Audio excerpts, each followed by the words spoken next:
ہاں عزیزو، روایت یہ ہے کہ یہ جو آواز تھی نا، لقد تہدمت ارکان الہدا قد قتل امیر المومنین، یہ صدا ایسی گونجی تھی جب جناب امیر المومنین کے سر پہ ضربت لگی ہے کہ کوفے کے ہر فرد نے اس صدا کو سنا تھا، حتیٰ کہ راوی کہتا ہے کہ ماں کی گود میں دودھ پیتے ہوئے بچوں نے بھی اس صدا کو سنا، دودھ پینے والے بچوں نے اس آواز کو سنا تھا، اور راوی کہتا ہے کہ ہر کوئی اس آواز سے آشنا ہو گیا تھا اور اس آواز کو سن لیا تھا ہر کسی نے، حتیٰ کہ سوئے ہوئے لوگ جاگ چکے تھے۔ ایسے میں صرف ایک جملہ کہوں گا کہ جس آواز کو کوفے کے ہر فرد نے سنا تھا، اللہ جانے اس آواز کو علی کی یتیم ہونے والی بیٹیوں نے کیسے سنا ہوگا، اللہ جانے جناب زینب نے کیسے سنا ہوگا، اللہ جانے ام کلثوم نے کیسے سنا ہوگا، ارے کیسے سنا ہوگا، میرا دل کہتا ہے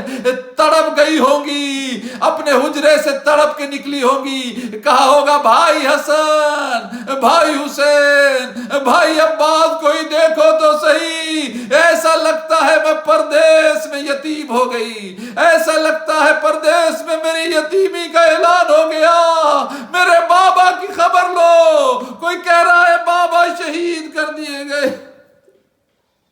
لعنت اللہ علی القوم الظالمین، سيعلم الذين ظلموا أيام منقلب ينقلبون۔